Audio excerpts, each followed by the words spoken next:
Thank you to Doctors Liao and Khan. Our knowledge of tumor biology has exploded in the past 20 years, starting in the laboratory. Understanding what happens at the cellular level has unlocked new discoveries and led to new treatments.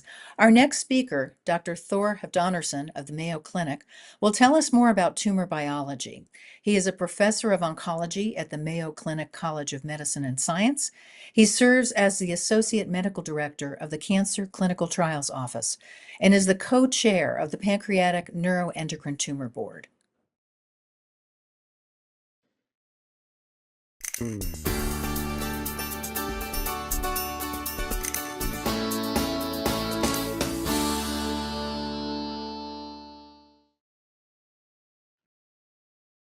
Hello, it's a great pleasure to be able to present to you today, and thanks for the invitation to do that. My topic today is biology of neuroendocrine tumor or neuroendocrine tumors or neoplasms. So let's just dive right into it.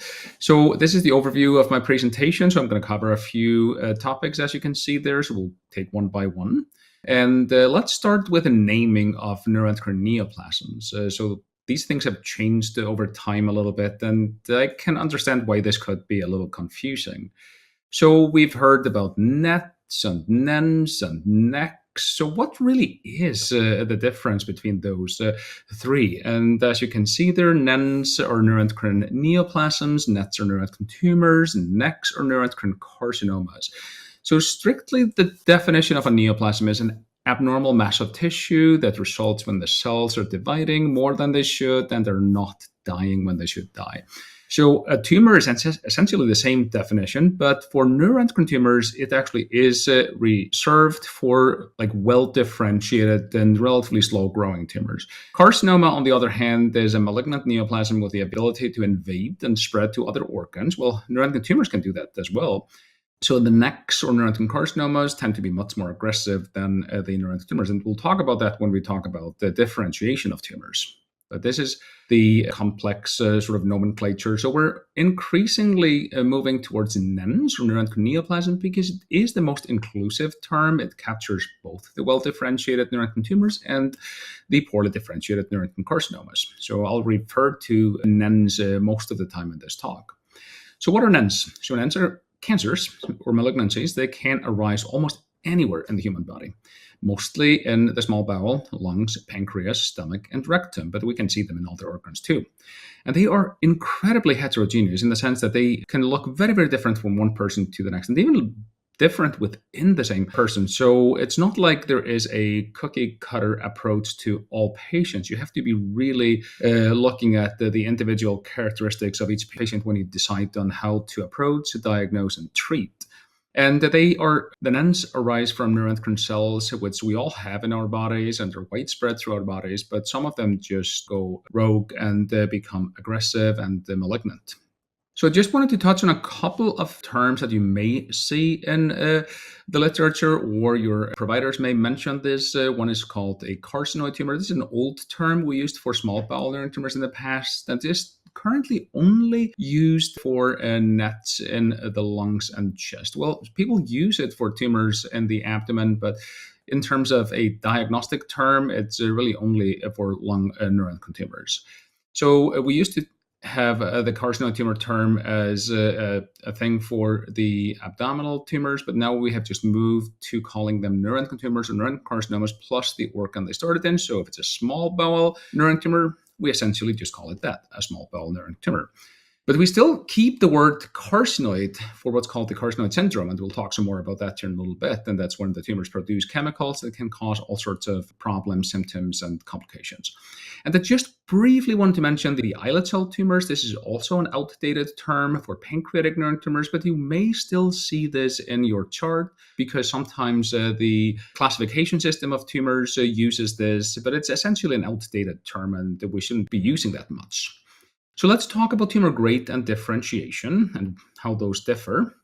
So what is a tumor grade? So a tumor grade is really a system to predict how fast cancer will grow and spread. And there are several different ways of doing this, but we use a tissue stain that's called Ki67, also sometimes called MIB1.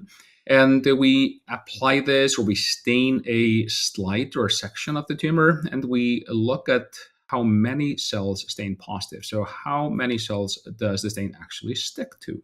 So as it only stains cells that are dividing, the more cells that are stained positive, the more aggressive the tumor is. And this tumor grade really predicts the behavior of the neuroendocrine tumors, and is really the most powerful predictor of long-term outcomes. If we want to sort of know how long a person might have a stable disease or stable tumor, and how quickly things might progress or grow, then the tumor grade or the KS7 is really important. And this is the job for the pathologist, though the pathologists actually determine the grade. So how does this look to the pathologists? Well, here we can see that on the left-hand side, you can see a grade 1 tumor. You see all of those little blue dots. These are neuroendocrine tumor cells that essentially are resting. They're not growing.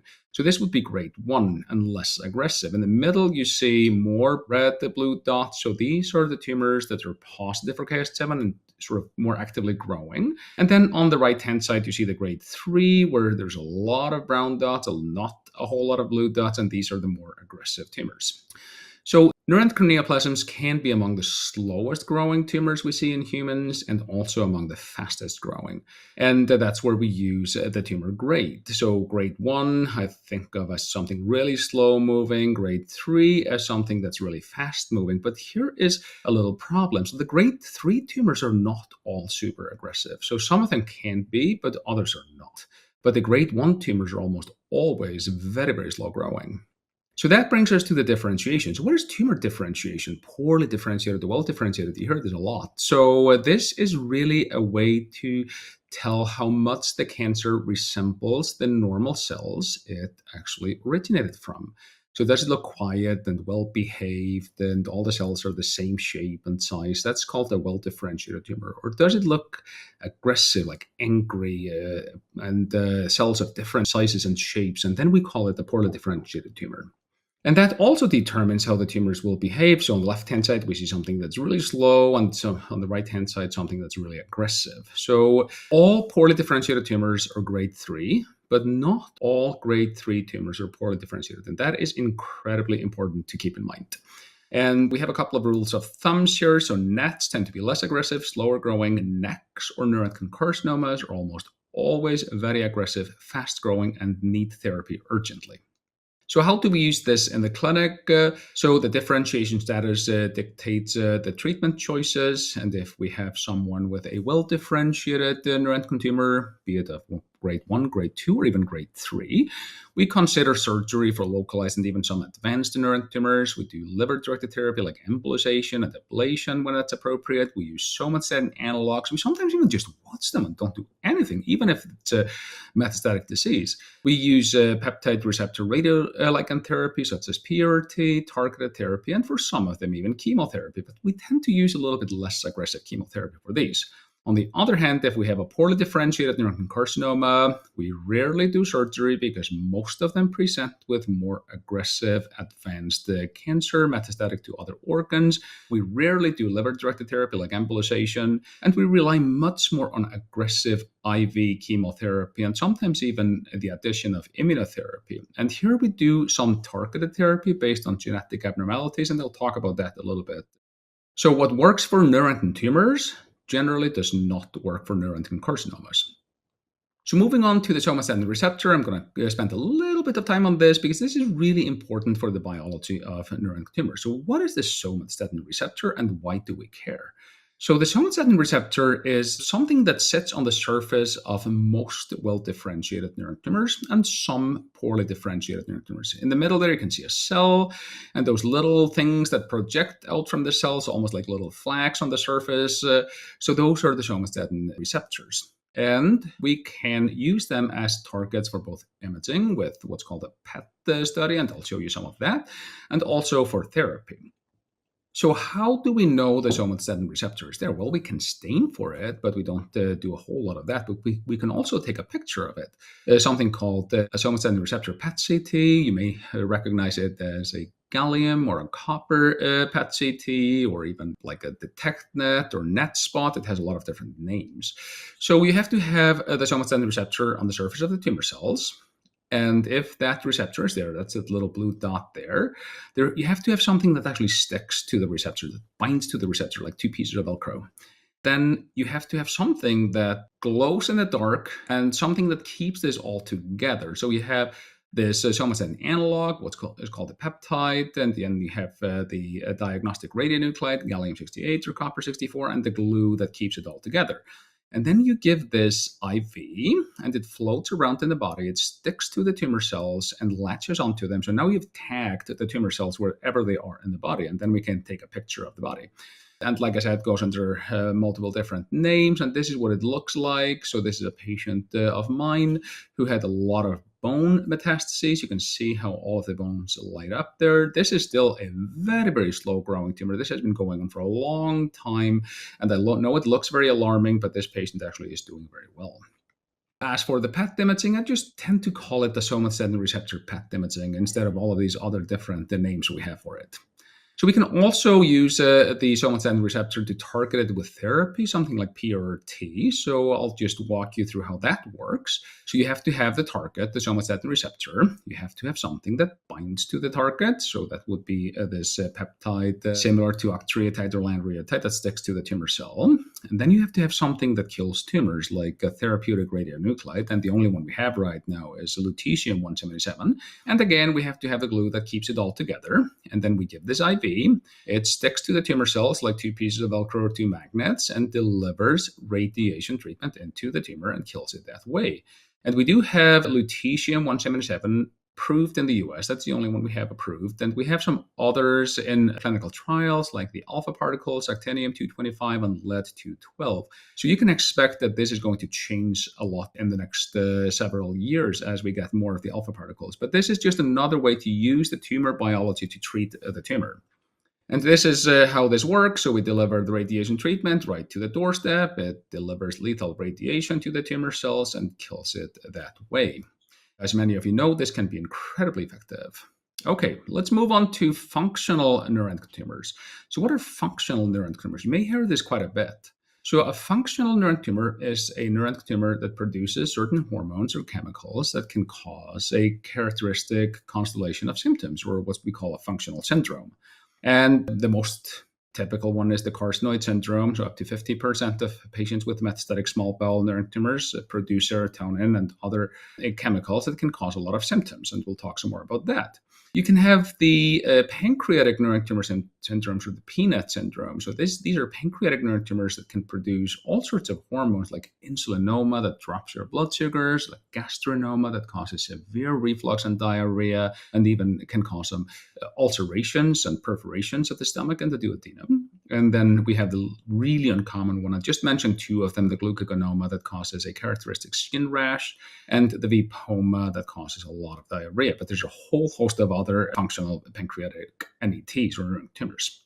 So let's talk a little bit about the serotonin production. It's a very important part of the biology of neuroendocrine tumors. Again, we're going to revisit our neuroendocrine tumor cell there. And this cell, or at least a lot of them, maybe 50% of those that have the patients who have metastatic disease produce a lot of serotonin. So there's this machinery that's constantly just making serotonin and pumping it out into the bloodstream.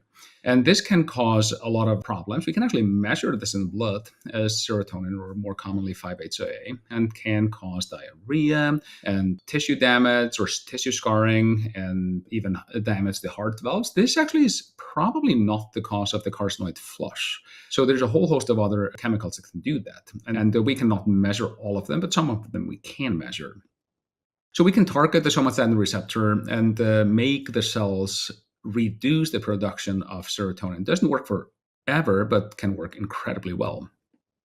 So here are some of the symptoms of the carcinoid syndrome. This is typical carcinoid flushing, and then a lot of patients will have a lot of diarrhea, which can be extremely debilitating. And then we can have wheezing, which is not very common, but does happen. And then what we call the carcinoid heart disease, but in the interest of time, we won't cover that. So what can we do about the serotonin production? So if you look at the tumor cells, it's pumping out serotonin. It's putting you at increased risk of tissue damage, and we need to make it stop doing this. So we have a few options. So we can use the somatostatin analogs, octreotide and lanreotide, or PRRT, or even telotristat, also known as Ermelo, to reduce the production of the serotonin. And they all do this in different ways, but essentially what we do is that we just throw a wrench in the gears of the production, and we reduce the serotonin production that way, and hopefully reduce the risk of tissue damage. Let's switch gears and talk about genetics and the role of genetic testing. So, up to 10% of pancreatic neuron tumors are associated with hereditary syndromes, something that runs in your family. By far, the most common is MEN1. And there are other syndromes as well, like von Hippel-Lindau and the neurofibromatosis and tuberous sclerosis. So, neurofibromatosis and tuberous sclerosis are extremely rare. Von Hippel-Lindau is fairly rare as well, but MEN1 is by far the most common. And the patients who have a hereditary pancreatic neuron tumor tend to be much younger at diagnosis and often with multiple tumors. When we look at the small bowel neuron tumors, they usually not associated with any hereditary syndromes, but we've known for decades that if you have a small bowel neuron tumor, the risk of what we call your first degree relatives, so children or siblings, is probably 5 to 10 times that in the general population. But just because these tumors are so rare, the risk is not really high for you. Lung neuron tumors are rarely associated with hereditary syndromes, and if they are, it's typically through MEN1. And then we have the poorly differentiated neuroendocrine carcinomas, which generally are not associated with any syndromes. So when do we order genetic testing? So when we suspect there's a hereditary syndrome, it's very important to do that. And we can consider it in patients with multifocal pancreatic NETs, with any patients who are young at the diagnosis of pancreatic or duodenal NETs. And when I say young, younger than 50 to 60 years, but we can actually test older patients than that. And then if there's a strong family history of neuron tumors and other malignancies.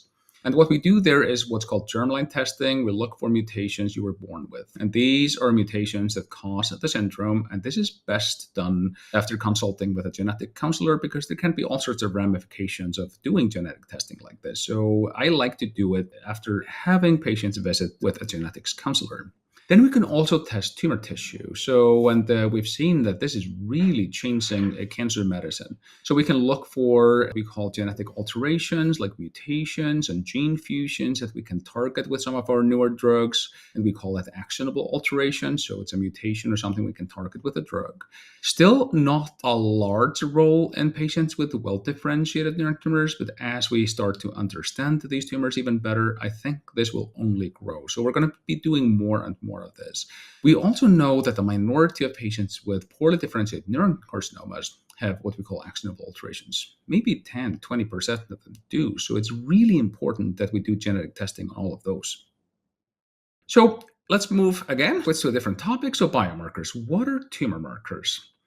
So, tumor markers are essentially tests that give us information on the clinical behavior of the malignancy, and they may even help us predict how a person will do over time. So, what would be like an ideal tumor marker? Well, it should be something that reflects the behavior and activity of the tumor. It should be abnormal when there is tumor present.